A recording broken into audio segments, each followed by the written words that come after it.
Welcome back to Second and Short. It is Monday, January 15th, 2024. It is Martin Luther King Jr. Day. It is NFL Wildcard Weekend, and it's the beginning of a new era of football for two of football's most legendary teams. And it's a great time to be alive, people. Unfortunately, Colin and Luke can't join me, so I've replaced them with Coke bottles of their respective favorite universities, and we're running it solo. But on YouTube, you might see that we're in a completely different setup. Some people may call this a basement with sheets on the wall and jerseys pinned to it. I'm going to call it a studio. And Nathan is behind the camera, kind of just playing producer, playing Jamie, Riley, whoever you'd like to say he is, just answering questions and pulling things up for me. So, without further ado, it is NFL Wildcard Weekend. It's been an incredible start to NFL Wildcard Weekend. So we start off with Saturday's games, and both of them super interesting. But it starts out Texans 45, Browns 14, and this game was actually ridiculous. Joe Flacco came out, didn't have a horrible first half, but the Texans just ran away with it. Big plays to Brevin Jordan with a 75-yard touchdown, I believe. Devin Singletary had a great game. He had 13 carries, 88 yards, or 68 yards, 88 yards. That'd be 66, Grayson. 66. I can't read off this monitor. He had one touchdown, and then Nico Collins having a great game as well with 6 receptions. He got a touchdown as well, and then Dalton Schultz joined the party. His one reception was a 37-yard touchdown. Overall, C.J. Stroud looked more poised than I've probably seen any rookie play in the playoffs. He looked ridiculously good, and obviously, they put up 45 points, but 2 of those touchdowns coming from back-to-back pick sixes by Joe Flacco. That man totally threw. He really did throw because he threw like 50 passes in this game. But it just, I don't know what happened. I think the flame died. Maybe he's a plant by the Baltimore Ravens to knock the Browns out of the playoffs. I don't know. But Joe Flacco was not the same guy that we saw in those last couple of games. Like, it was abysmal. I don't even know what to say. And like for the rest of the team, they really didn't come to the show either. Like Jerome Ford did not have all that good of a game, and like he only had 17 yards on 9 carries, and then 8 carries, 28 yards, and he did get a touchdown. But Kareem Hunt did not have a good game either. David Njoku was very good in the receiving game, but Harrison Bryant was decent. But I think both of his targets. Or 2 of the targets he had, I'm pretty sure were the 2 pick sixes. So that wasn't helping him at all. Amari Cooper was a non-factor. Kareem Hunt had a receiving touchdown, but he also had 5 receptions for 9 yards. So he was pretty useless outside of the touchdown. Like, that's absolutely ridiculous. And then Elijah Moore was so reliable for them down the stretch, and then in this game he gets 2 targets, 2 receptions. Like, I don't know where the Browns changed everything, but the defense, they couldn't do anything. Myles Garrett, in like the last 6-7 games of the season, only had 1 sack, and he hit the QB 7 times. Like, that's not what you'd like to see out of a guy who, in the first half of the season, probably the defensive player of the year, totally threw it away in the second half of the season and was abysmal in this game as well. And on Houston's side, their defense was great. Obviously, you get the touchdowns on the pick sixes from Steven Nelson and Christian Harris. Those 2 guys played phenomenal, but you look at the line, Kurt Hinch, Will Anderson, both getting sacks. Derek Barnett getting a sack as well. Christian Harris, who had the pick 6, also had a sack in this game. These guys came to play. DeMeco Ryans got this team together, and they came to play. And rookie quarterback, offensive rookie of the year, and possibly the coach of the year, DeMeco Ryans, put together one hell of a win. And, they're heading to the next round. An amazing game.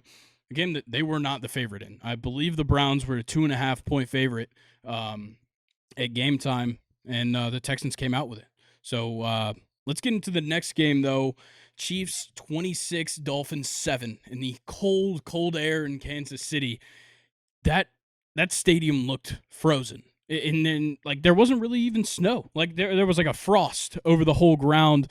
You had Taylor Swift coming in her jacket that was customized, made by Kristen Juszczyk, Kyle Juszczyk's wife. Phenomenal jacket, I have to say. All made out of Travis Kelce jerseys. I believe Brittany had one too, but I don't care.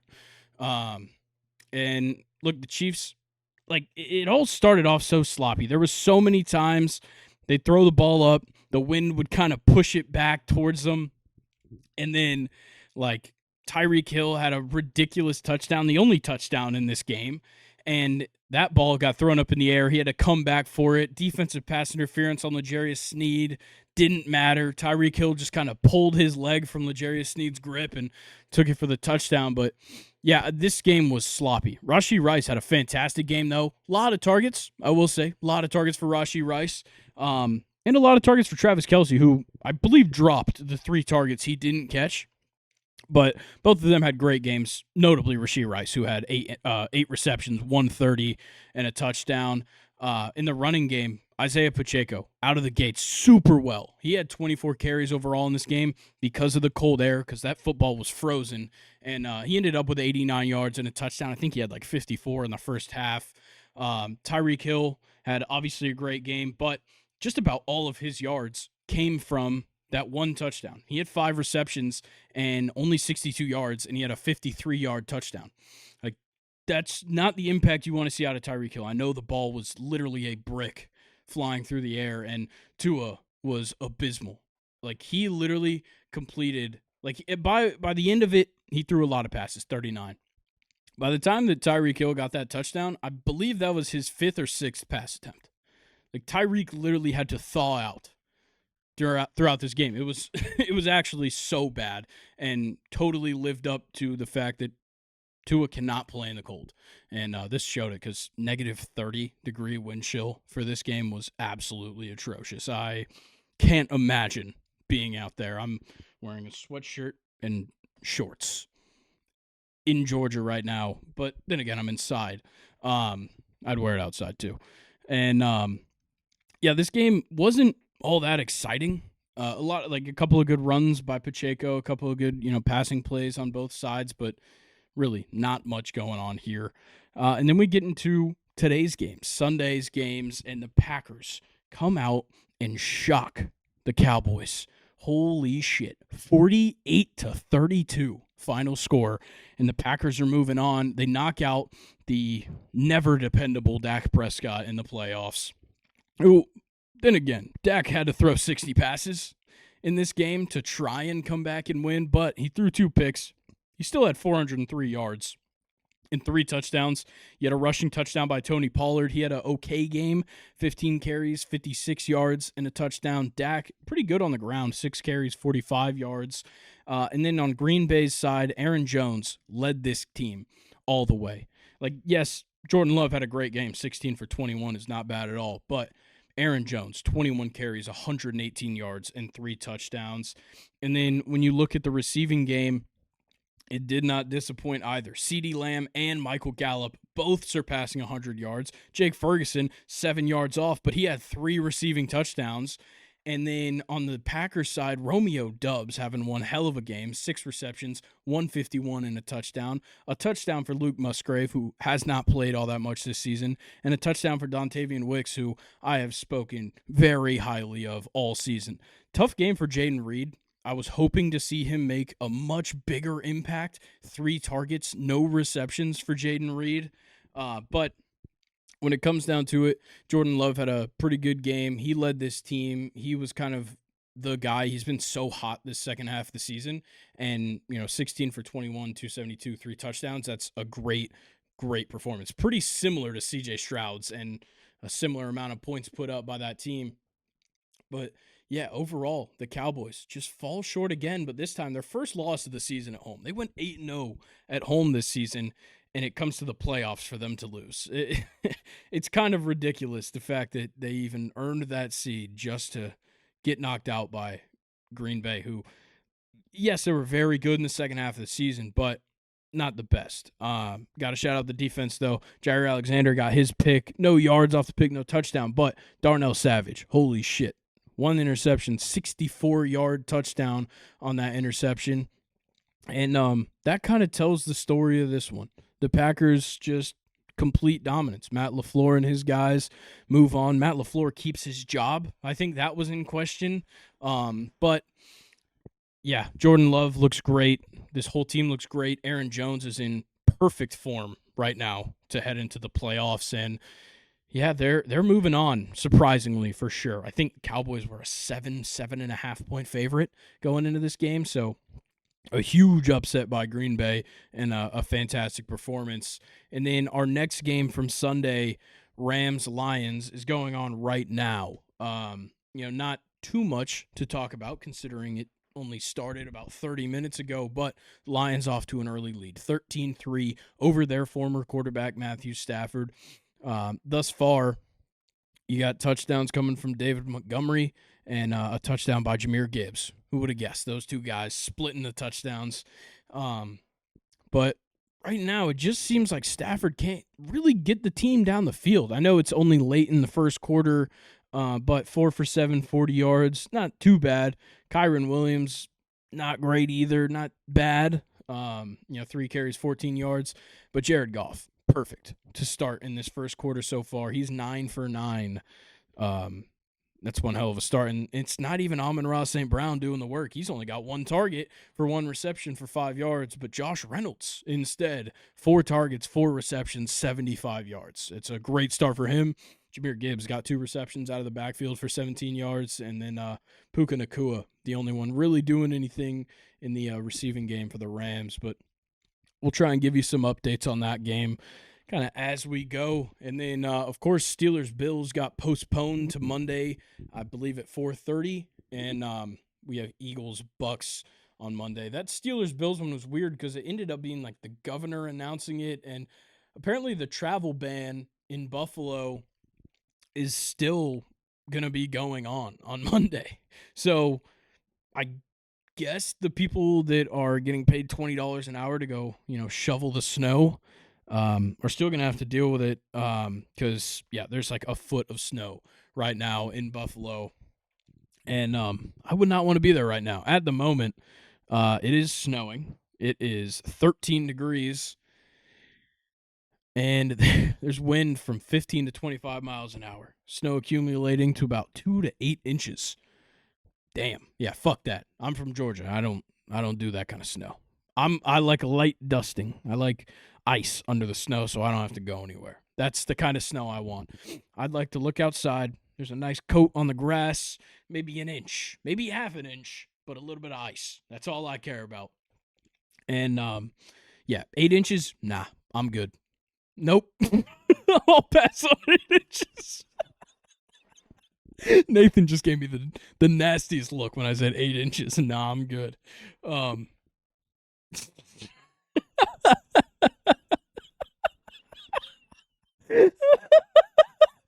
I wish I had a camera on Nathan. This would be phenomenal. Yeah, on Monday, weather's not going to get much better. You got like a 60-70% chance of snow all day on Monday, so not going to go any better. And then Eagles-Bucks, I'm going to take a ballpark guess and say it's not going to be snowing in Tampa. Nathan, go ahead, pull up the weather for me. Make sure it's not going to be snowing in Tampa. I don't know if they've ever gotten snow. If this was Miami, there might be some snow in the stands, but no, 53 degrees in Tampa. 50 degrees tonight, tomorrow, can be just fine. Got a little bit of rain maybe. See if those Eagles that are so dysfunctional can it's raining all day. It's literally going to rain all day. Well, that makes this 10 times better because the Eagles suck and they have to play in the rain. Yeah, I don't know what's going to happen with that game. Like, we talked about it on Friday, and my opinion's already changed, and nothing's happened. And literally nothing has fundamentally changed for either team, and I still don't know what's going to happen. I think my opinion is entirely changed on that one.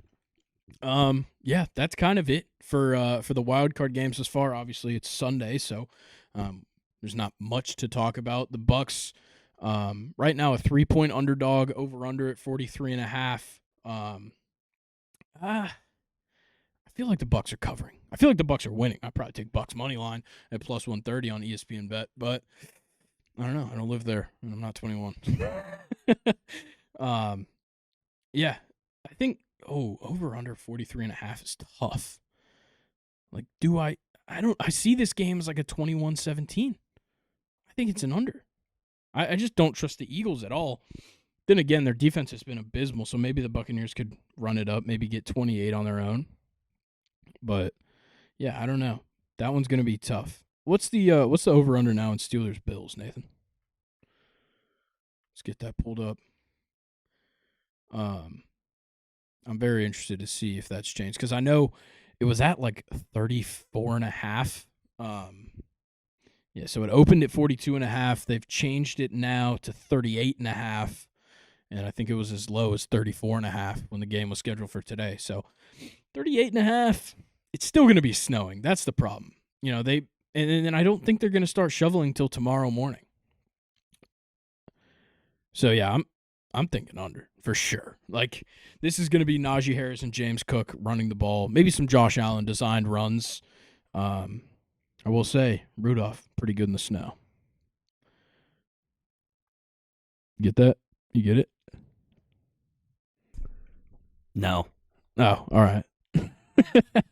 That's fine. It's whatever. You don't understand Christmas. All right. Well, let's talk about some of the coaching news around the NFL. Quite a few things happened. So we're going to go through kind of just every vacancy, see the updates for it. So we'll start the Patriots. Of course, Bill Belichick retired, and they already named his successor, and it's former Patriot player and linebackers coach Gerard Mayo. I don't like this. I don't think the succession plan works all that well. It just, I don't know, it seems like a dated concept now in football. I think, especially with how bad the Patriots have been, I think a change of, a new face of that team would be helpful. Like, Gerard Mayo, I'm not knocking him at all. I'm sure he can do a great job. He was a great player in the NFL. It's just, I don't know, he doesn't do it for me. I think Vrabel was the guy. I think they at least should have taken some time. And maybe, because I know Gerard Mayo signed a new contract last year, and I'm sure it said, if Bill Belichick retires, you become the head coach. But I feel like Vrabel should have given, they should have given Vrabel a fair shot because I think he's probably better, personally. But who knows? Like, he's 37 years old. He's a young head coach. He's the youngest by like a month, even though Sean McVay's been a head coach forever. He's only like a month younger than Sean McVay, but he's got upside for sure. He's, from the Belichick tree, which I think is why the Patriots wanted to stick to that. But wasn't that the issue this whole time? Was that Belichick was being passed by the game of football, and his coaching methods weren't efficient anymore. That's why you're moving on, and now you just go for a younger version who's just going to follow everything that Bill Belichick did. That doesn't make sense to me, but I don't know. But let's get into the next one. The Seahawks. They got to replace Pete Carroll. They agreed to part ways. It sounds like, it doesn't seem like Pete Carroll made that decision. I don't know if he was even involved whatsoever with that decision because I can't imagine Pete Carroll not on a football sideline for sure. And I got a feeling Dan Quinn makes the most sense to be the head coach there. He was obviously the DC for the Legion of Boom. Now he's been the DC with the Cowboys for some years after he got fired by the Falcons after blowing a Super Bowl, historically the biggest lead ever held in the Super Bowl, 28-3. Maybe I need something commemorating 28-3 in here. I think I have to do that to humble myself. We just had a big play in Rams-Lions. A 50-yard touchdown pass to Puka Nacua. Goodness. Love that guy. Puka Nacua is, in case you've never seen, he's the coolest guy ever. He's just funny. He's a normal human being. And look at wide receivers across the league. None of them are normal human beings. Antonio Brown is obviously the cover boy for not a normal human being. I'm not going down the AB rabbit hole. But yeah, back to the Seahawks. I think Dan Quinn makes the most sense. I know they've looked into a couple of guys around the league, but I think defensive-minded makes the most sense. This defense has sucked the last 2 years, and they need, that was the fix that needed to happen for Pete to keep his job and to stay there. Obviously, it didn't happen. So Dan Quinn, being a defensive head coach, coming in, making some moves, just seems like the right choice for me. And then our next opening, Vrabel. He's out in Tennessee. And I don't know who's going to take over that dumpster fire. That team is going to be bad for years to come. They've totally fucked themselves over in multiple ways. And I don't know. Yeah, they're just hot garbage. Like, they suck. The wide receiver core is ass. Literally, look at the depth chart. It goes, DeAndre Hopkins, nothing. It doesn't, there's nothing there. And like, the guys that we look at and we're like, oh, this guy might have a good season. They don't have a good season. It just, literally none of it makes sense to me. They have, like, the bones of a defense, and but it's never going to be good. Derrick Henry is on his way out the door. That's a done deal for sure. He said goodbye to Nashville in case this is the last time I see you. That's just because you might not be on his schedule next year. Like, he's so gone.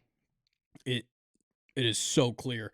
But yeah, like, Tennessee is such a dumpster fire. I can't imagine anybody that has head coaching experience outside of maybe Belichick would want to go there. Like, they're going to have a good pick this season, but otherwise, like, you have to do so much to rebuild that team. And a guy like Belichick wants to win now. He's going to go somewhere where at least he has a quarterback, or at least he has the pick to get a quarterback. Because I don't even know where the Titans pick. I'd assume it's top 10 because they only had 5 or 6 wins this season. Pretty sure they're somewhere, let's say they're like 5th or 6th. Unless they traded their first away. But I don't think so. Nathan's pulling up the draft order right now. Let's see. What do we got? 7th. 7th overall for the Tennessee Titans. Are you getting a quarterback there? Let's see. You're not getting Caleb. You're not getting Drake. You got to see what the Commanders do. If the Commanders draft Jaden Daniels or Drake May, then you're screwed. Because Pats, they're going to take a quarterback. Commanders might take a quarterback. Cardinals, no. Chargers, no. Giants, maybe. You could go offensive line. You went offensive line last season, though. Peter Skoronski in your first round pick. You end up getting Will Levis in the second round. Like, that's not bad. But maybe Jaden Daniels is still on the board for you. Maybe you get that lucky. Maybe he doesn't get picked by the Falcons, the pick after you, because that is definitely a possibility. I don't want them to go that route personally, but we'll get to the Falcons in a second. Yeah, I don't know what's going to happen to the Titans. They just, plain and simple, they suck. And I don't think anybody should want to be the head coach there. So it's probably going to be some OC or DC we've never heard of that takes that job. And I'm sure they're going to make me regret saying that. But let's talk about the Commanders, because they're in a weird position. Ron Rivera obviously fired or agreed to part ways, which means you suck. But they did something weird. So this is the new ownership. Josh Harris, this is going to be his first head coaching hire. Honestly, they might even change their name. Who knows what's going to happen this offseason for the Commanders. But what we do know is that they made some interesting moves. They brought in former Golden State Warriors GM Bob Myers, who is like the guy. He won all of the championships, I believe, with the Warriors. Pretty sure he's the guy responsible for drafting Steph Curry and Klay Thompson and Draymond Green and that whole crew. Obviously, he facilitated the deal for Kevin Durant. That's a guy that knows what he's doing. And then your former GM for the Vikings, Rick Spielman, also being brought in by this new ownership group to find their head of football operations and their head coach. So they're going for both. The question is, could Bieniemy get his chance this season? He's the assistant head coach and the offensive coordinator, and we've just been waiting. He's been the name every single year for an offensive-minded head coach position. Literally, it does not stop. I feel like he'd be the guy, for sure. But I don't know. I really don't, because, we've been talking about Bieniemy getting a job for like 5-6 years. It hasn't happened, and it's probably for good reason. I can't explain why in particular, but I have a feeling it's for good reason why he doesn't have a job. So I think Josh Harris probably needs to go out, interview quite a few people, see what it's like, see how Bieniemy stacks up against him, and give everybody a fair shot, because I think giving Bieniemy a leg up just because he's already with the team is probably not the way you should go, considering how bad this season ended up being, considering you have like the 3rd overall pick. Yeah, I'm trying to think about the Commanders, because you could go quarterback. You shouldn't, because I think Sam Howell's good enough. You could also replace Sam Howell with the guy that replaced him at UNC, being Drake May, because you do have the 2nd overall pick. You also could get lucky and the Bears don't trade their pick, and they also don't take Caleb Williams, and you could get Caleb Williams. I still think Drake May would be the pick. But if you want to go get a quarterback, you're in the position to get a quarterback. And I think that bodes well to go for an offensive-minded head coach, which once again opens the door for Eric Bieniemy. But I don't know. I have reservations considering how long he's been in the talks and how long he's gone without getting a head coaching job. But let's move on to the Falcons, the one I really care about. So they've already interviewed Ravens defensive coordinator Mike Macdonald. They draft 8th. They probably address the defensive line, but we'll go through kind of the pros of the Falcons' job. So obviously you have a notably patient owner in Arthur Blank. Probably the only redeeming feature about him is that he waits on a head coach. A lot of the time, way too long. They do have 2 Pro Bowlers on this team with Jesse Bates and Chris Lindstrom. You got multiple talented skill position players that are very young. Obviously, Kyle Pitts, Drake London, Tyler Algier, Bijan Robinson. All these guys contributing to this team. You got $40 million in cap space. Like, that's an amazing place to be in right now. And then they have the 8th overall pick, like we said. Obviously, the cons, the QB situation is abysmal. You have to get a quarterback this offseason, whether it's through the draft in the 1st or 2nd round, or you go out and you sign a guy like Kirk Cousins, you trade for a guy like Justin Fields. As long as you don't sign Russell Wilson. That's my only rule. Arthur, if you're listening, don't sign Kirk Cousins. And then you need to revamp the D-line. It's just not working. Grady Jarrett's been getting hurt every single year. He probably wants a way out of this by now. And then when you look at, the rest of the defensive line, you've got, an aging veteran in Calais Campbell, who I think his deal is up at the end of this. You've got Kentavious Street, who we traded for from the Eagles, who's okay. David Onyemata definitely was very good this season, but not much power on the edge. That's my biggest issue. I think we should address edge with that 8th overall pick, but they need to revamp the D-line. And then this is kind of a dumb reason, but I was looking at a couple of things where people were like trying to knock the Atlanta Falcons job, and ESPN literally said that one of the bad things is that the team facility is an hour north of the city in Flowery Branch, and that's torture for the team and the coaching staff. Now, I don't know. I don't measure distance between a team's facility and a team's stadium, but like, it's not like there's nowhere to live. Like, there's so many nice areas. You could literally just live in Buckhead and commute to either place. You could go to Flowery Branch and you could go to Mercedes-Benz Stadium whenever you need to. Like, it's really not that bad. You go up 85, you go to 985, and you're there. Like, it's not hard.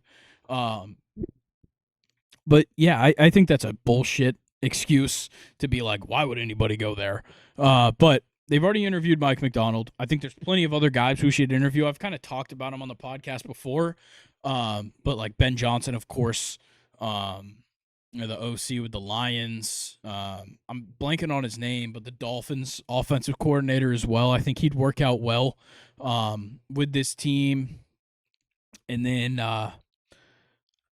Brian Flores, the defensive coordinator for the Vikings, formerly the head coach of the Dolphins. I think he'd be a good one to interview. Yeah, there's a whole lot of great candidates out there.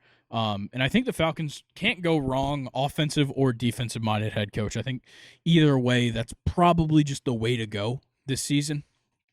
But let's move on to the next team, and that being the Chargers. Jim Harbaugh has met with the Chargers, the first NFL team he's met with this season. I believe he played for the Chargers at some point. I could be totally wrong about that, but they're meeting. I think that's the team for him. He loves Justin Herbert. Mike Greenberg said so himself. And what's nice is a thing he likes the most is Justin Herbert. He's locked in for many years. He's about to hit his prime, and you have an early draft pick because you were so dog shit this year. The issue is there's a lot of negatives to this job. First of all, you're about $40 million over the cap. So you're kind of screwed. Yeah, Jim Harbaugh played in San Diego for the Chargers for a year. He played for a lot of teams. I did not realize that. Why did they include Michigan in his playing career? That's weird. Whatever. Wikipedia is dumb as fuck. Oh, here we go. That's it. That's the link. Thank you, Nathan, for that astute observation. Jim Harbaugh, for how many seasons? Like 2 seasons? Was the head coach of the San Diego Toreros. What is that? Looks like it's an intercollegiate American football team for the University of San Diego. So I'm thinking FCS. Yeah. Yeah. Division I FCS is what it says. They're in the Pioneer League. They play in the PFL. Pioneer Football League. Yeah, so a lot of ties to San Diego for Jim Harbaugh, even though they don't play there anymore. He probably wished they did. But, yeah, you have a bunch of guys coming back from injury, Keenan Allen, Mike Williams, Joey Bosa, and then also Khalil Mack amongst that group. They all have to get some contract restructurings to help them make the cap. They got to make some cuts. Eckler is about a foot out the door already, and just about every game you play at SoFi Stadium is an away game.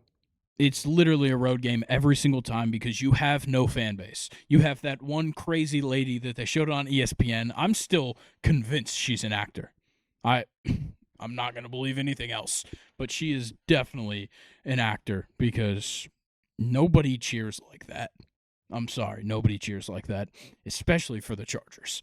Yeah, they picked 5th. I wouldn't mind what this mock draft says. I don't know. Who made this mock draft, Nathan? This is Bleacher Reports. What reporter?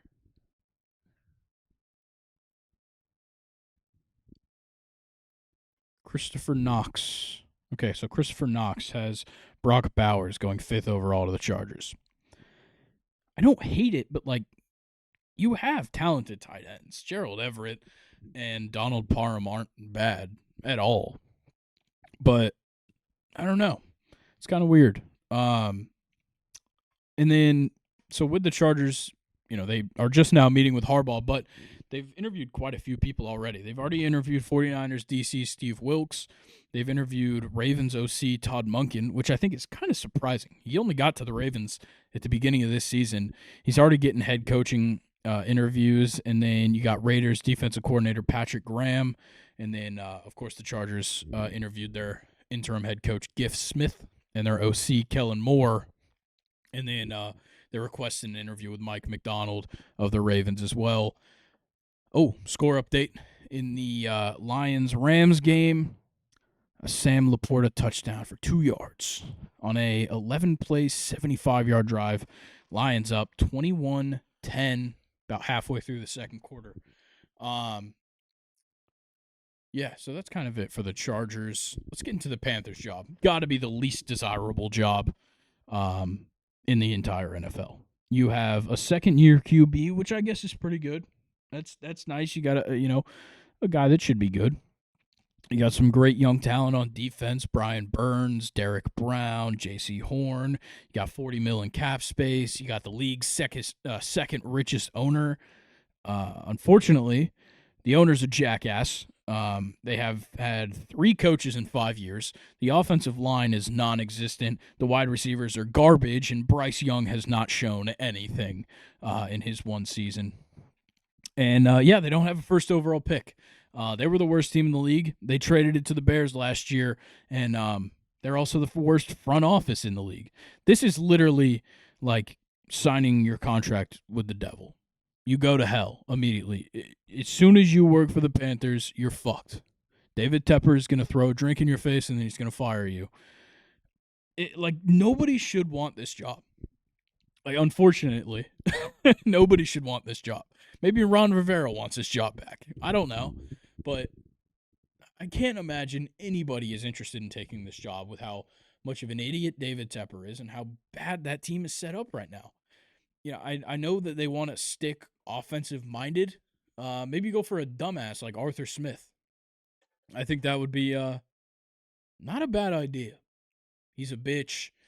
He sucks. You can fire him in a year. It kind of fits the bill for a Panthers head coach. Let's talk about the Raiders, though. They're an interesting case. The job should go to Antonio Pierce, and everybody thinks it should. Devontae Adams, Max Crosby. I think every week I see a tweet from Max Crosby saying #hire AP.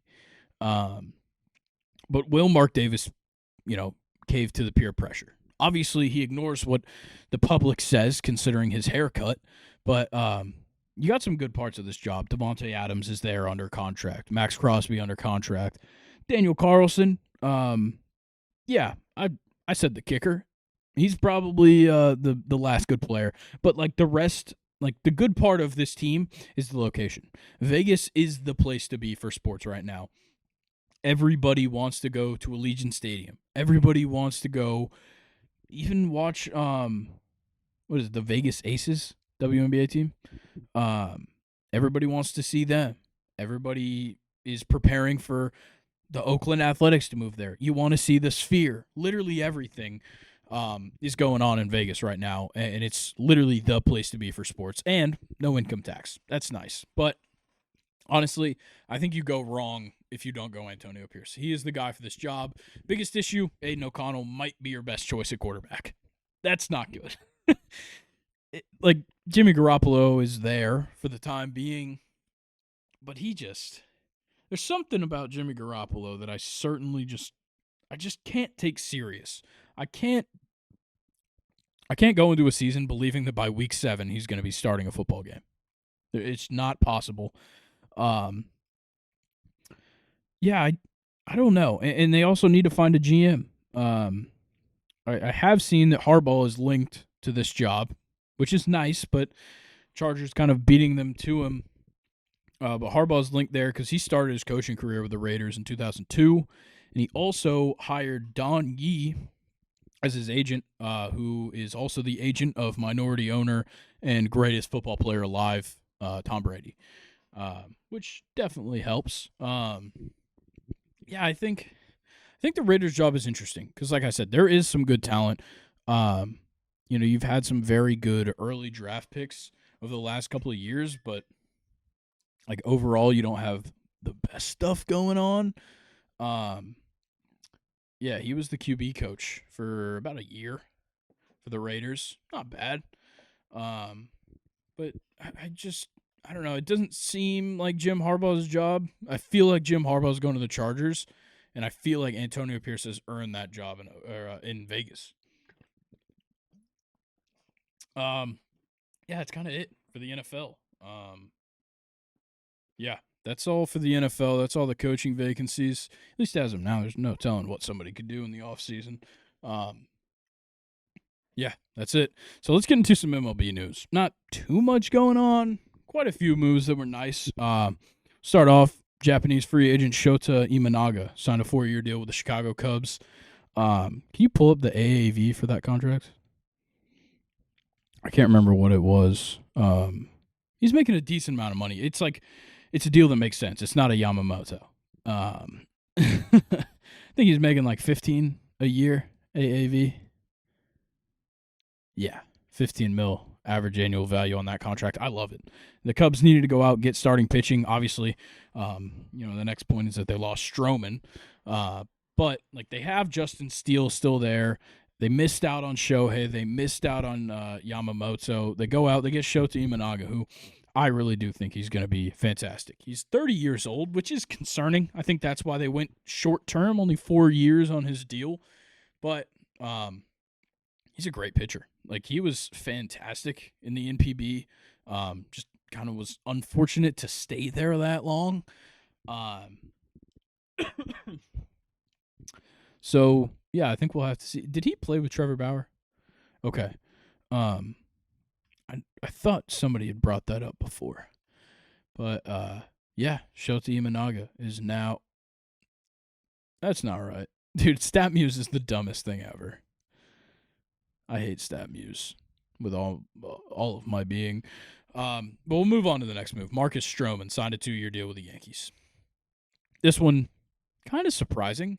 The Yankees are going out and really doing something here. I'm not all that... I don't know. It's not the best move because he's a guy that gives up contact, and you're playing in a small ballpark. It just doesn't quite line up.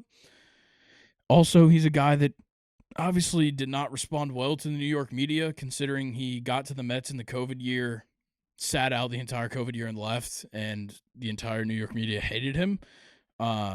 He's 32 years old. He hasn't, he was good last year. He was an all-star. Absolutely fell off the face of the earth in the second half of the season. It's going to be a little interesting. The Yankees don't allow facial hair. I wonder what their stance is on do-rags, because he does wear a do-rag under his hat quite often. Not all the time, but that one's going to be interesting. Yeah, who made that YouTube video? That is iTalk Studios. And why do they believe Marcus Stroman to the Yankees will be a nightmare?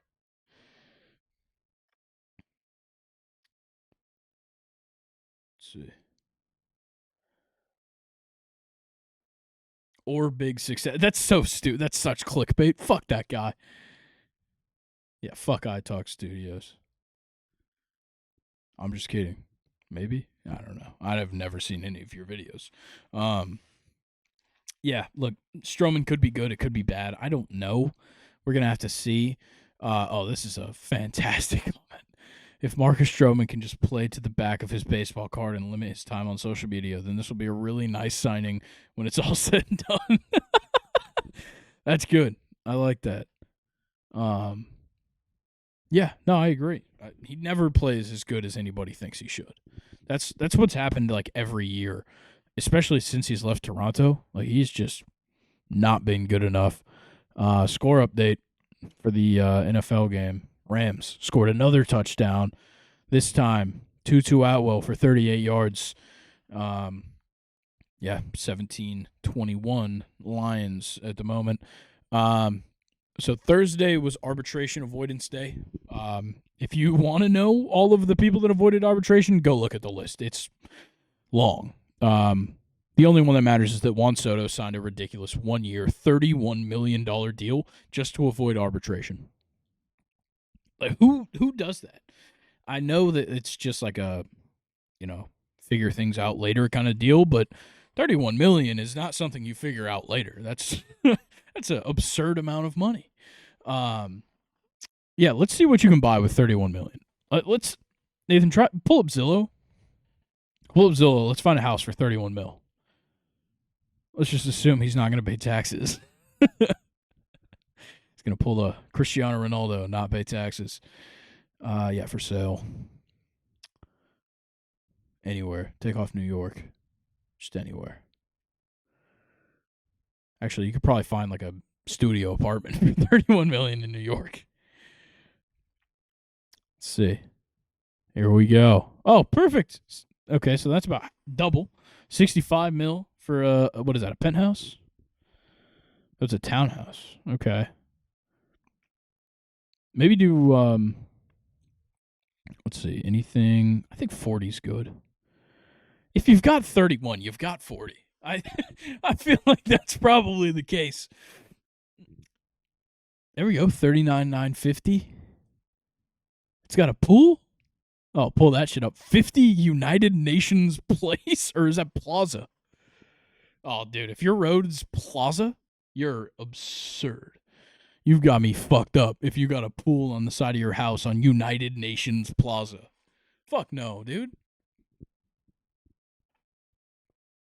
$4,000 per square foot? No, $19,000 per month HOA fee.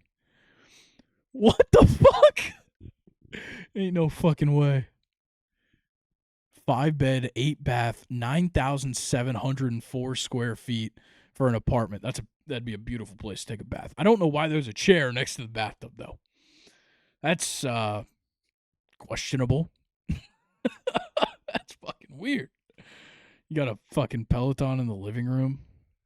Fuck you. All right, well, I found where Juan Soto will be living, if anybody would like to know. Actually, whoa, what is that one? What is that one with the yard? No, on the right. Oh, dude, what is that? What is that estate? 47 mil? Oh, dude, it's in Greenwich, Connecticut. Honestly, I'd make the commute. It's not that bad. That place is crazy. What is that? 6 beds, 11 baths, 11,000 square feet. Beautiful backyard. If you guys want to see these houses, go to New York and put minimum $31 million. They have a dock. Whoa. Okay, yeah. You guys got to go look at this house. It's insane. It's 549 Indian Field Road, Greenwich, Connecticut. It's absolutely... Oh, is that a secret room? Damn. Oh, we could request a tour. 11 a.m. tomorrow. Look up flights to New York. Okay. Whoa. Wine cellar. Beautiful wine cellar. Is that an above-ground pool? Kind of. Oh, wait, no, it's just supported on the side. It's like a infinity pool or whatever. Okay. I was about to say, how the fuck are you going to put an above-ground pool on this property? Like, somebody's going to be, like, snorting meth in the bathroom if you have an above-ground pool. You can't pay $47 million for a house and not do meth if you have an above-ground pool. I don't care. Your house could cost $30,000 and you could have an above-ground pool. I think you're on meth. All right, let's move off from Zillow, or we could sit here and do a Zillow podcast all day. But the Giants went out and signed hard-throwing relief pitcher Jordan Hicks to a 4-year deal. It's kind of a long deal for a relief pitcher. 4 years was surprising to me. I think for a guy like Jordan Hicks, who's been so up and down throughout his career, he probably wanted something long-term. Probably helps a guy's confidence to have 4 years as a relief pitcher. But I don't hate this deal. The Giants had to go out. They had to make moves. You pair him up with an already elite closer in Camilo Doval. You have so many good pitchers on that staff. I think the Giants are really building something. And then the Teoscar Hernandez move was made official. 1 year, $23.5 million to the Dodgers just to play a shit left field and hit like 250. Can you pull up Teoscar Hernandez's stats last season? I'm pretty sure he was very bad in Seattle. Yeah, 258. Look at that. The guy is literally going to hit 250, maybe. 93 RBI is pretty good. 38 stolen bases is very surprising. Oh, is that walks? Oh, 38 walks is bad. It's really bad. I thought it was stolen bases. Like, what? No way. Okay, so yeah, he wasn't that good. In 160 games, he struck out 211 times. Yeah, no, this is a shit move. The Dodgers are dumb as fuck. They just have too much money. They might spend $100 million on Joey Votto to be a bench bat. Like, the Dodgers have too much money. All right, next is the Braves. They signed Charlie Culberson to a minor league deal, but he's coming back as a pitcher. I don't know if he's going to make the major league team. Probably not. But he's got some pretty good stats when he's pitching. I think he's gotten 7 innings, 7.2 innings, something like that. The guy hit 94 in a game in 2018 for the Braves. As the pitcher, obviously garbage time, whatever. Still, Charlie Culberson is making a comeback. And I know, I think on this podcast I said Jose Bautista is also making a pitching comeback. Obviously didn't happen. But let's see. He's got multiple scoreless outings. Yeah, 7.1 innings pitched. He's only given up 7 hits, 1 earned run. That's a quality start. 7 innings, 1 earned run. That's a solid start. How many strikeouts he got? 1. Okay, so maybe he doesn't have strikeout stuff. We'll see. I don't know. Yeah, he's all about the curveball. Well, he's like a sinker slider kind of guy.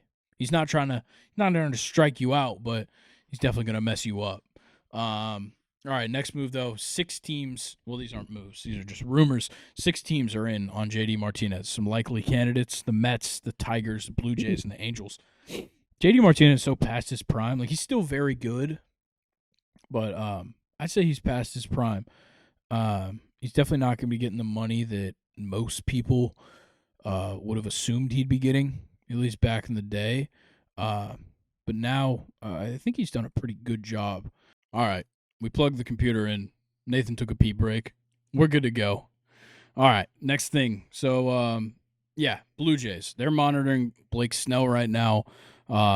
It said quietly monitoring Blake Snell. I don't know what that really means, but the Phillies, Giants, and Angels are definitely in the running for him. Look, with Snell, it's like, yes, he's coming off of a Cy Young, so you certainly can't deny the guy money. And he's not that old either, but he's definitely like the guy to go for now with Yamamoto off the board. I'm trying to think of who's the best fit. I know, a couple of weeks ago I did my list, and I said either Giants or Angels would be the best, or where he should go or where he will go is between Giants and Angels. The Phillies could give him an offer that's very good. And if you had that rotation, oh my God. You already re-signed Nola to start things off for free agency. You still have Zach Wheeler, and you add Blake Snell. If you don't win a World Series, you're dumb as fuck. Like, that's ridiculous. And then, they round out the rotation with I'm trying to think who else is in that rotation. You got Taijuan Walker, Ranger Suarez. Yeah, like that 5 would be fantastic. You knock Christopher Sanchez out of the rotation. That would be amazing. I'd probably go Nola. I'd probably go Nola, Snell, Wheeler, Walker, Suarez. I think that's a good 5, honestly. You go righty, lefty, righty. I think Taijuan Walker's a lefty. Let's double check that. Nope, he's a righty. But Ranger Suarez is a lefty, so you could flip them. And you could go righty, lefty, righty, lefty, righty. I like that rotation a lot. So if they go after Snell, it's great for them. We're still going to kick their ass. Whatever. I think we already won the division. Go check the standings. It'll show us first. Alphabetical order, buddy. I don't even know if it'll... Yeah, we're first. Gotta be. Atlanta Braves, always first in the division, even when the season's not going. All right, let's see. Well, that's going to show last year's. All right, let's go to the next thing. Joey Votto getting some interest, which I like. Obviously, he's not going to be with the Reds anymore. They parted ways, but I think Joey Votto's still got some years in him. I think he could go, probably not start anywhere at the moment, but he could go and play a couple of games. Probably get 60 to 80 games for a team. He wouldn't be bad. And then the Giants, Phillies, and Angels, same teams that are in on Blake Snell, are also in on Jordan Montgomery. Makes sense. The guy was phenomenal in the postseason for the Rangers. He just came off of a World Series. You can't deny that guy. Big move, though. The Dodgers traded the number 44 MLB pipeline prospect, Michael Busch, infielder. Huge power bat. Fantastic bat.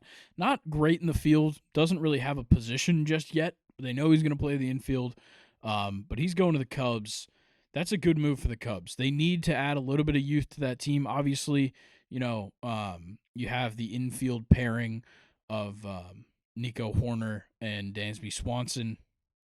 And then you add in Michael Bush there. You've got Christopher Morel in the outfield, Seiya Suzuki in the outfield. They're building something pretty good in Chicago. I think they need a power bat in the outfield, though. Maybe a Reese Hoskins wouldn't be a bad look. Or Reson Bellinger. That would be a great pickup for them. The Orioles, still in talks with the White Sox over a Cease trade.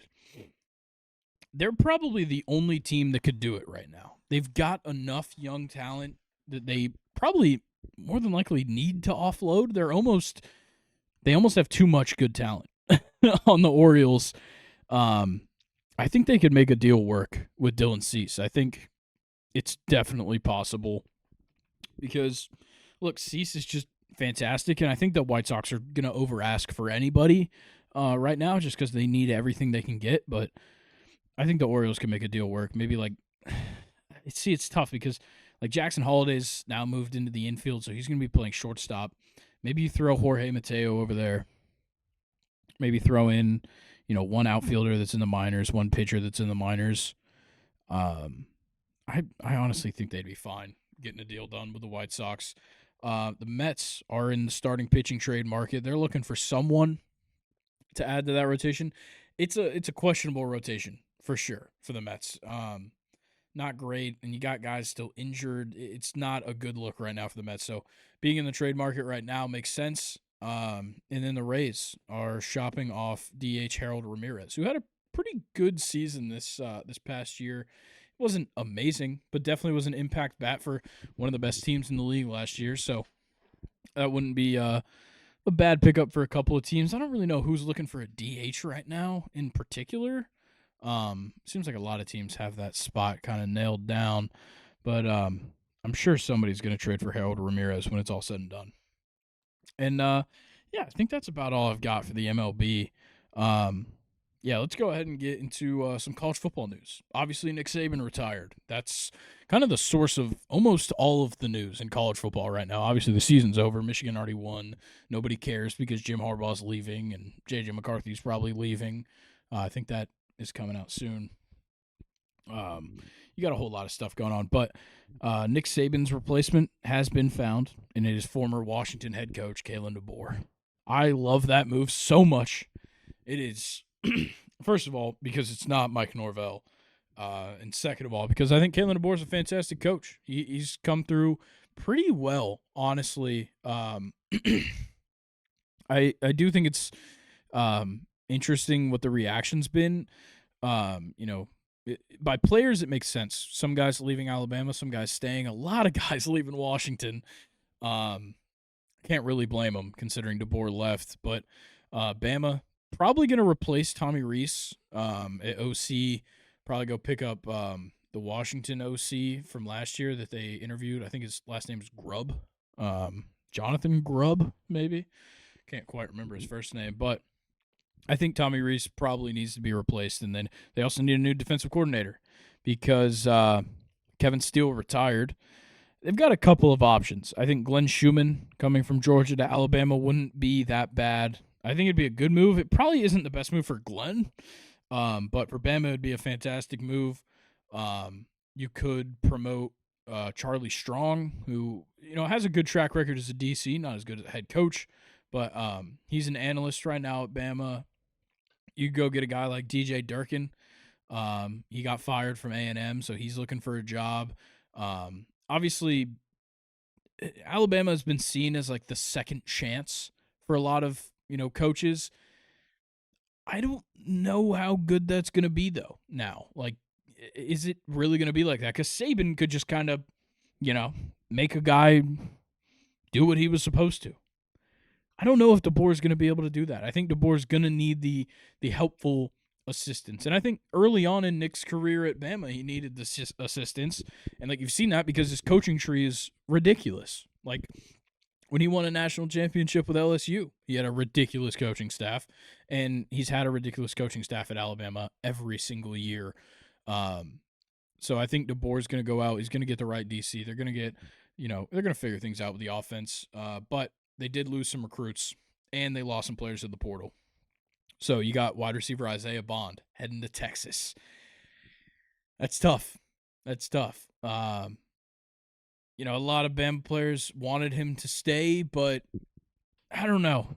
I don't blame him for making the move. You were going to be one of the best wide receivers on that team, and you go to Texas, who is going to lose Xavier Worthy and A.D. Mitchell. I don't blame him at all for heading over to Texas, go play with Quinn, go play for Sark. And then also you had 2 freshman defensive backs enter the portal for Bama as well.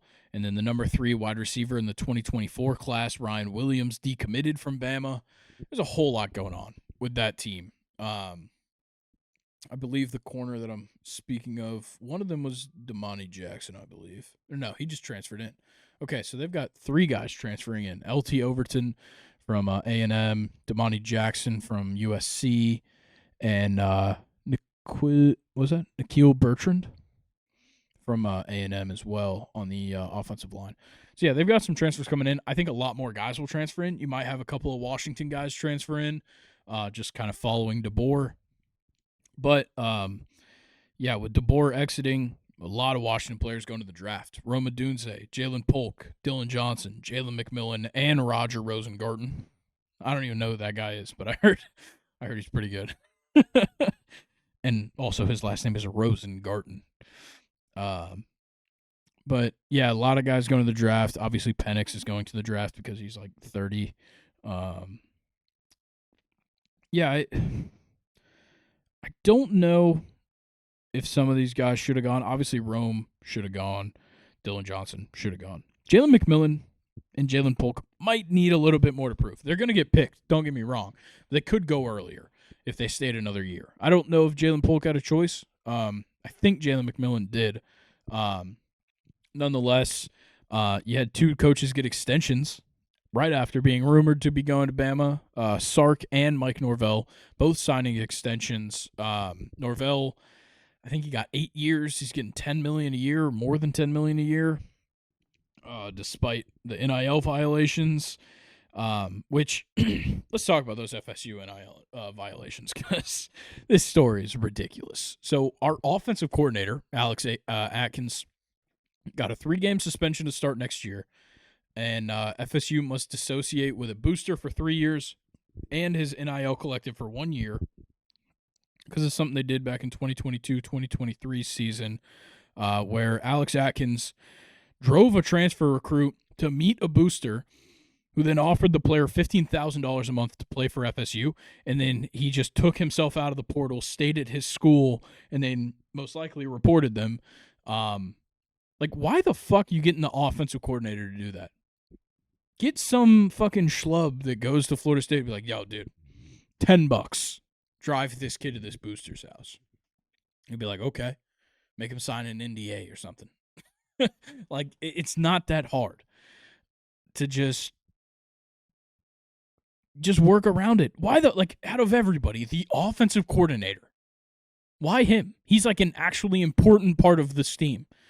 And you just like, dude, yeah, just drive this guy over to the booster's house, whatever. That's so ridiculous. What are you doing? Go find some grad assistant to do this. Why? Why? The offensive coordinator makes no sense to me. Nonetheless, Sark also getting an extension, bringing in some transfers, all that stuff. And then Ohio State doing something interesting. They're getting some guys to stay and not go to the draft. Notably, Travion Henderson is staying at Ohio State, and JT Tuimoloau is staying at Ohio State. That is huge for them. And for Travion Henderson to stay was kind of surprising considering Quinshon Judkins just transferred to Ohio State. I think that's ridiculous to stay. You kind of fucked over Quinshon. But if he felt he needed another year to go first round, I don't blame him because that guy's good. But, I don't blame him for taking another year. I just think it kind of fucks over Quinshon's chance to really show something off there. But, yeah, Ohio State's got something going. The problem is that Will Howard is going to be their quarterback. That's the big problem. Ohio State Ohio State also brought in the horrible center for Alabama, Seth McLaughlin. That's the stupidest thing ever. You saw how bad he was. how did he get that? Like, how did he get another job? I guess it's not a job. He's a college student, but whatever. Like, how do you get that? But yeah, Will Howard sucks. And what was the who's the quarterback that just re-entered the portal from Washington? Was it Will Rogers from Washington State? Or not Washington State, from Mississippi State that went to Washington. Now he's re-entering the portal. And yeah, they've all got 1 month in the portal. No, he was only committed to Washington for 1 month. Nice. That's fantastic. But yeah, they every team that the coach leaves, they do have a 30-day window that reopens. So yeah, Will Rogers. Let's see those that 6 potential landing spots. Check that out. College Sports Wire. What are they thinking? How funny would it be if he went back to Mississippi State? Oh, they've got Auburn on there. I don't hate that at all. USC is weird. He's not good enough for UFC. Or UFC. USC. Western Kentucky is bad, dude. Houston is bad. Bama's not happening. He could stay at Washington. I guess that is true. They don't have a head coach yet. That should definitely be a factor. Dude, if yeah, I don't. He's not going back to, or he's not going to Alabama. Also, Jalen Milroe and early Heisman favorite in the same sentence should not happen. That's crazy. Yeah, that's interesting. Wait, where's KJ Jefferson going? What did that just say? He's like 30. I don't know where it went. He's got to be going to some shit school. Yeah, UCF. I knew it. God. I could have sworn he got drafted like 2 years ago. A home run. Nice. Isn't John Rice Plumlee still there? No way. Who the fuck is that? Mike Bianchi? Dude, he literally writes for the Orlando Sentinel. Of course he says that KJ Jefferson's the best college quarterback in Florida, followed by Graham Mertz. Are you out of your fucking mind? DJ Uiagalelei is literally going to be the quarterback at Florida State this season, and he's better than both of them. And I don't even think DJ's that good. And he's still better than them. And Cam Ward's going to Miami. I didn't even have that in my notes, but I just remembered it. Cam Ward's going to Miami. So he's also better. Like, this is ridiculous. What the fuck?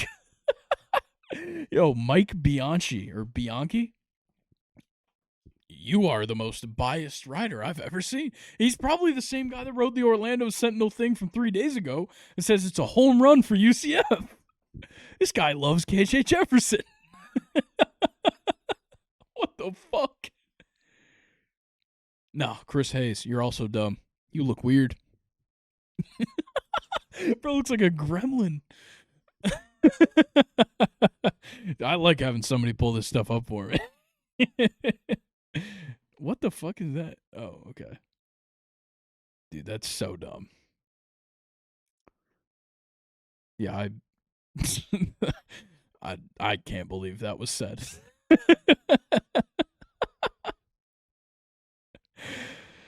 Trying to see any other college football stuff. I don't think so. Let's get a last update on Rams Lions before we get out of here. Start of the second half, still 21-17. Let's take a look at the box score. Stafford, 13 for 18, 210, 2 touchdowns, no picks, got 1 sack for 9 yards. Jared Goff, I thought he was going to still be perfect. He's 16 for 18 for 194, 1 touchdown. He got sacked for 15 yards.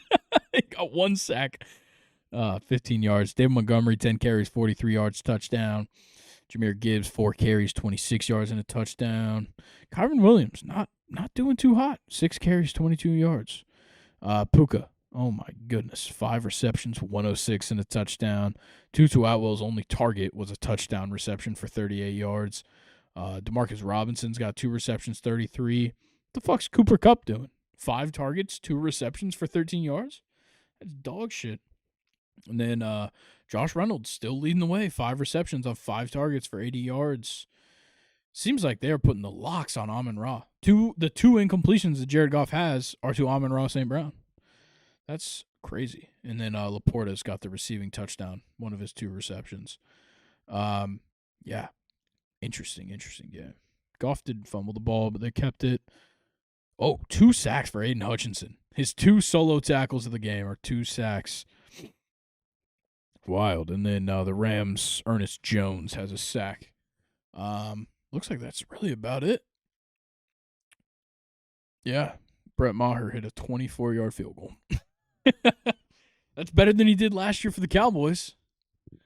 I think that's pretty obvious. All right, I think we'll leave you guys with that. This was a fantastic episode. Thank you, Nathan, for producing the show, pulling up Zillow. And we hope you guys enjoy the setup. I don't know how, regularly this one's going to be used. Hopefully it's all the time. Hopefully, we'll get Colin sitting next to me on every other Sunday or whatever, but we'll figure some things out. And, yeah, guys, we'll leave you with that. Make sure you guys are following, liking, subscribing, commenting, sharing, and you right there watching this on YouTube. You need to subscribe. You need to follow on all of our social media accounts. You need to like. You need to comment.